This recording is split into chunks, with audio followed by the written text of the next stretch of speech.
Hello बच्चों, स्वागत है मेरे चैनल पर। मैं हूं आपका ट्यूटर ब्रिजेश। करने जा रहे हैं 16th वीडियो, जो कि हमारा exercise 17A 51st 52nd 53rd and 54th सम इस वीडियो में देखेंगे हम लोग। बने रहिए मेरे साथ और मैं उम्मीद कर रहा हूं कि आपकी प्रैक्टिस बहुत अच्छे से चल रही होगी। ठीक है, तो बढ़ते हैं 51st सम की ओर and let us start our video. And this given figure PQ is a diameter. PQ जो है वो डायमीटर है। Chord S R is parallel दिया हुआ है, एस आर पैरेलल दिया हुआ है आपको। ठीक है, given that P Q R is 58, P Q R is 58, तो find are P Q. Are P Q, ओहो आर पी क्यू, देखो इसका मतलब है ना, आप ज्वाइन कर दो इसको, बिना सोचे समझे ज्वाइन कर दो। क्यों? क्योंकि वो एंगल निकालने के लिए ज्वाइन करना ही पड़ेगा। एक चीज और बताओ मुझे, अगर एंगल पी क्यू आर जो है 58 है, सो क्या एस आर क्यू आपका वो कर क्या बोलते हैं उसको, कोई इंटीरियर एंगल्स नहीं हो जाएंगे वैसा?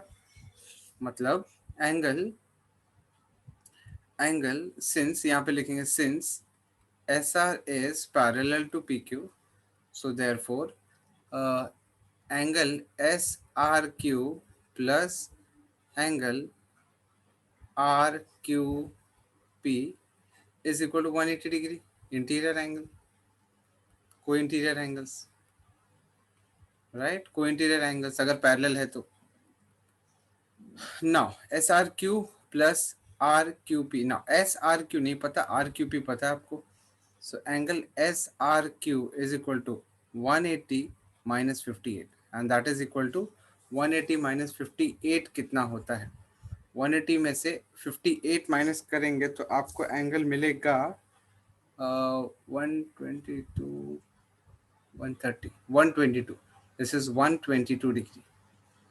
ठीक है, पूरा एस आर क्यू 122 डिग्री हो गया। लेकिन लेकिन since P Q is a diameter, बराबर, पी क्यू डायमीटर है, इससे क्या मतलब अपने को मिलता है? इससे मतलब ये पता चलता है कि ये अपना 90 डिग्री होगा। So therefore angle P R Q is equal to 90 degree. So therefore angle S R P is equal to 122 minus 90, which is equal to this is 32 degree. So basically ये आपका 32 हो जाएगा, राइट? इजी है, 32 हो जाएगा। आपको क्या पूछा, ध्यान देते रहना। Are P Q, are P Q ये वाला एंगल अभी निकालना बाकी है। निकल जाएगा एंगल सम प्रॉपर्टी। फिर in triangle R P Q, angle R P Q is equal to 180 में से माइनस करेंगे 58 एंड 90, दोनों को माइनस करेंगे तो this is 180 minus 58 plus 90 which is 148 and this is equal to 32 degree. So basically R P Q आपका 32 आ गया। सो are P Q 32, एक काम खत्म। फिर एस टी पी क्या होगा? एस टी पी कहाँ पे? S T P, okay easy है। सी क्वाड्रिलेटरल जो है S R P T is a cyclic quadrilateral, is a cyclic quadrilateral. What does it mean? It means that angle STP plus angle SRP is equal to 180 degree. Theorem number आप किसको refer करोगे? Theorem number 8 को refer करो। This is theorem number 8। So therefore angle STP plus SRP is 32. So you have 180 minus 32 which is equal to 32 minus करोगे 148 50 148 आ जाएगा 148। so आपका angle कितना आ गया? 148। कौन सा angle? STP। This is 148 and this is done. 148 is over, यहाँ हो गया फिलहाल। इजी, कुछ ज्यादा डिफिकल्ट नहीं है। ठीक है, कोई भी डाउट होगा तो मुझे कम्युनिकेट करिए, मैं ट्राई करूंगा आपके डाउट सॉल्व करने। ठीक है, और जो लोग अभी कमेंट करते हैं, अगर सी जितना ज़्यादा आप यहाँ पे कमेंट करोगे, जैसे आप कमेंट कर रहे हो, जितना आप कमेंट करोगे उतना ही ज़्यादा बेटर है, उतने लोगों तक रीच करेगा।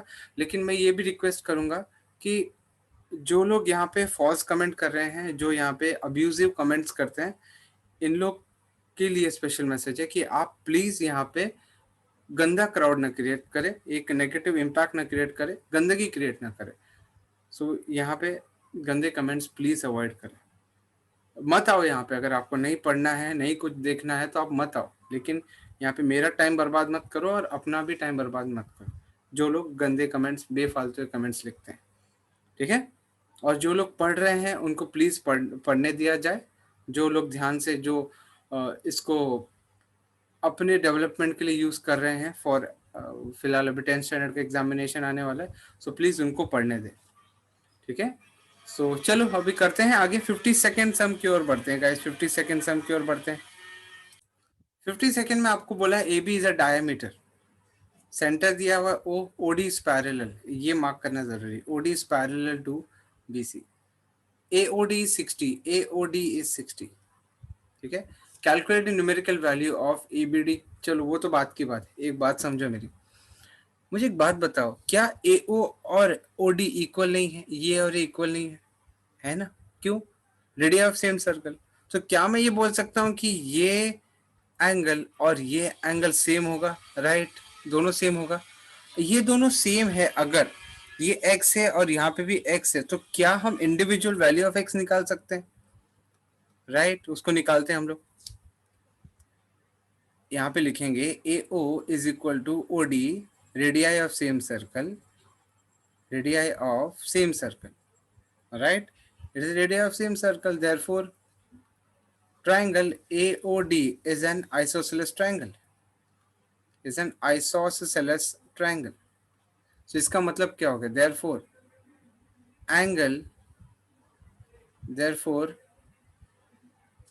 ये हो जाएगा आपका, यहाँ पे ना x लिखने की जगह है, ठीक है, x plus 60 is equal to 180 degree, angle sum property, right. So therefore 2x equal to 120 और x equal to 60, so basically आपका x भी आ गया 60, ये हो जाएगा 60, ये भी हो जाएगा 60, करेक्ट, इजी है।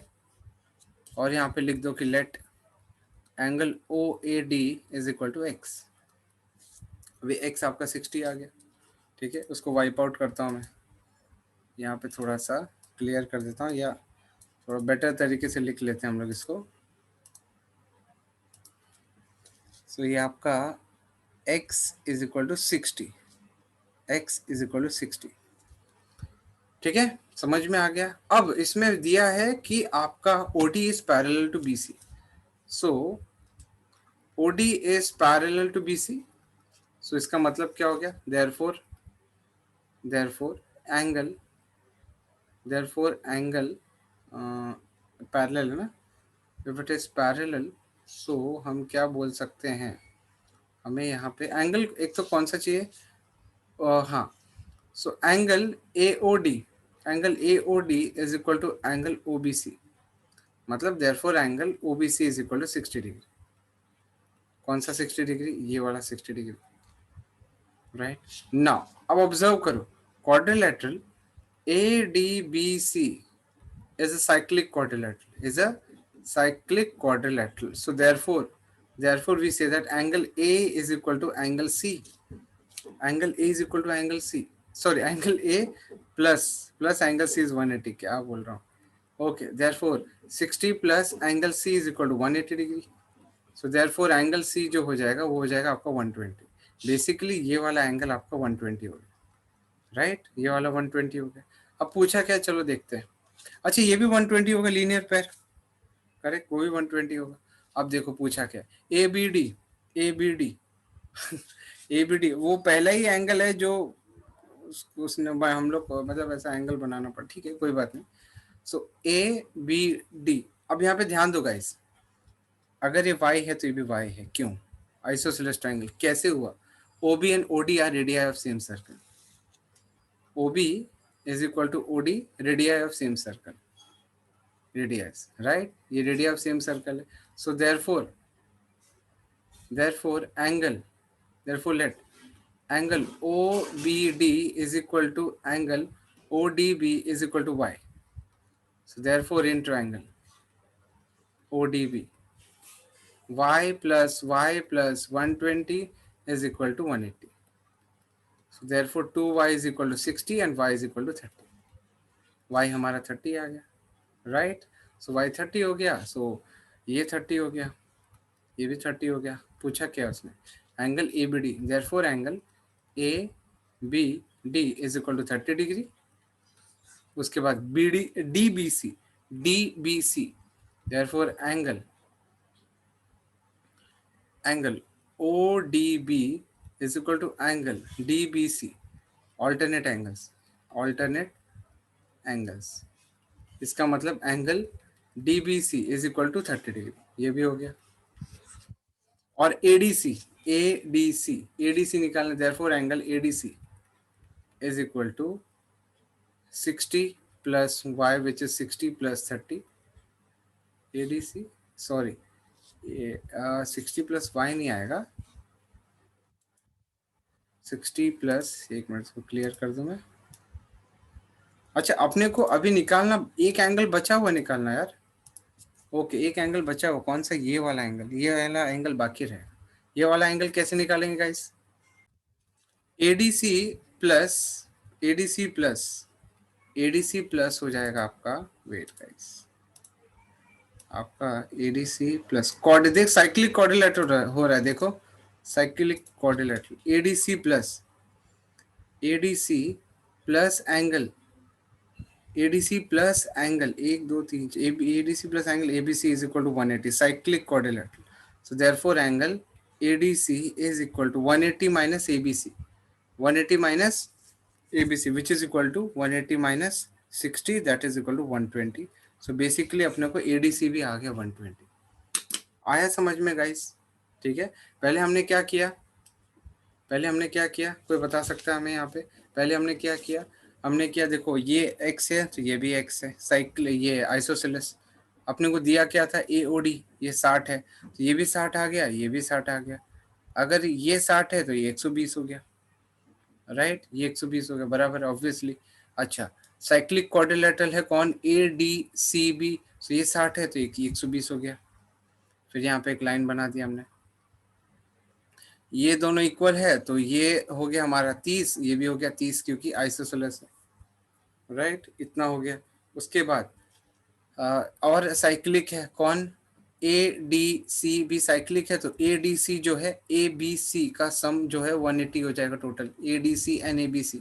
सो इससे आप हाँ, ये वाला इसके इक्वल हो जाएगा which is 30 that is alternate angle. ये पूरा आपका 60 डिग्री हो गया। और 60 पता है आपको, ये वाला टोटल एंगल अभी ADC बाकी है पूरा, तो आप निकाल सकते हो 60 plus ADC is equal to 180, 120 आ जाएगा। समझ में आ रहा है गाइस आप लोग को? It is easy, it is not that difficult.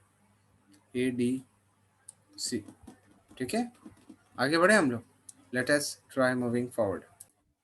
53rd की तरफ आते हैं। यहाँ पे 53rd जो सम है ना, it is very much equal या सिमिलर टू 33rd सम।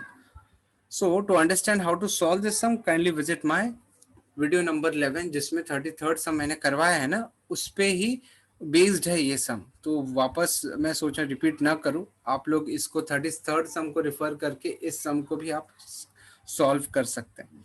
ठीक है, आगे बढ़ते हैं। 53rd हो जाएगा, इसी वजह से 53rd खत्म हो जाएगा और अब 54th की तरफ बढ़ेंगे हम। Let us solve the 54th sum. क्या बोला, in the given figure BAD is equal to 65। आपका BAD जो है 65 है, ABD इज 70, BDC 45 है, सब दिया हुआ है। देखो हाँ, तीन चीज है, BCD ACB निकालना है एंगल, और बोला AC इज द डायमीटर। देखो मुझे एक बात बताओ, अगर ये 65 है और ये 70 है तो ये एंगल निकल सकता है? पहले वो निकालते हैं हम लोग, निकालते। देखो in triangle ADB 65 plus 70 plus angle ADB is equal to 180 degree. Angle sum property of a triangle क्या होगा, angle sum property of triangle. So therefore ये हो जाएगा angle ADB is equal to 180 में से माइनस करेंगे हम लोग 65 plus 70, this is equal to 180 minus 65 plus 70 कितना हो जाएगा, this is equal to 135 and 135 45 degree basically. So ये भी 45 आ गया। So therefore what can you say about angle ADC, angle ADC is equal to 45 plus 45 that is equal to 90। अगर angle ADC है, hence अगर एंगल ADC आपको 90 आया, hence AC is a diameter, hence AC is a diameter. ये काम तमाम हो गया अपना, ये काम खत्म। ठीक है, ओके, आगे बढ़ते हैं हम लोग। अच्छा, ये 70 है, ये 70 है, तो ये भी 70 होगा, राइट, वो भी 70 होगा। अच्छा, और क्या देख सकते हैं हम, ये 45 है, तो ये भी 45 होगा, राइट, सेम कॉर्ड को सबटेंड कर रहा है वो एंगल। और क्या बोल सकते हैं हम लोग? सो और तो कुछ नहीं बोल सकते, और तो कुछ नहीं, और फिलहाल तो कुछ नहीं। 65, ये आपको 70 है, ये वाला, हाँ ये वाला 70 है। 45 कौन सा है यार? ये 40, हाँ ये 45। सो बेसिकली ये आपका 45 है और ये आपका 70 है। सो बेसिकली आपको DC भी पूरा आ गया है, आपको एंगल D भी पूरा है, आपको एंगल A भी पूरा है। अब देखो उसने पूछा है कि DBC पूछा ही होगा, DBC नहीं पूछा, अच्छा ओके, DCB पूछा है, DCB पूछा। देखो यहाँ उसको लिखते हैं ना हम लोग, वहाँ पे लिख लेते हैं, angle ADB is equal to angle ADB is equal to angle ACB, साथ ही साथ दिस इज इक्वल टू 45। उसके बाद angle ABD is equal to angle DCA which is equal to 70। Reason क्या लिखेंगे? थियरम नंबर, इसको हम रिफर करें theorem number 6 guys, theorem number 6, this is theorem number 6, please do understand. ठीक है, now angle BCD क्या हो जाएगा? Angle BCD is equal to 45 plus 70, so that is equal to 130 115, correct? 115 आ रहा है ना गाइस, आप लोग को 115 आ रहा है क्या? देखो या BCD 115 हो गया। उसके बाद ACB और डायरेक्ट आ गया, therefore angle ACB is equal to 45 degree and you are done with everything. ये 45 हो गया, ये 115 हो गया, सो इजी। सो खत्म हो गया आपका, यहाँ पे सम ही खत्म हो जाता है। समझ में आ रहा है गाइस? से इतना इजी है, इतना ज़्यादा कुछ डिफिकल्ट नहीं है। सो हमने इस वीडियो में क्या क्या देखा? 51st सम देखा हमने, 51st सम समझने की कोशिश की, आपको सॉल्यूशन आपके सामने मैंने रखा। 52nd सम हमने किया, ये रहा 52nd सम। फिर 53rd सम हमने किया, लेकिन किया मतलब हमने उसको रिफर किया 33rd सम की तरफ, क्योंकि वो सेम टू सेम यही सम है, बस वहाँ पे उन लोग ने एंगल नहीं दिया, मतलब मेजर ऑफ एंगल नहीं दिया है, तो उसको रेफरेंस लेके आप सॉल्व कर सकते हो किसको भी। और 54 सम ये आपके सामने, this is the 54th sum, right guys? समझ में आ रहा है? सो इस वीडियो के लिए इतना ही, मिलते हैं अगले वीडियो में जहाँ पे हम सॉल्व करेंगे 3 और सम बाकी हैं इस एक्सरसाइज में, 55, 56, 57। So let us do 3 more sums in the next video. Till then, please do take care of yourself and please do like this video, share this video among your friends, and please do not forget to subscribe this channel. Notification bell भी जरूर दबा के रखना। मिलते हैं अगले video में। Thank you very much, do take care of yourself, bye bye guys, bye bye.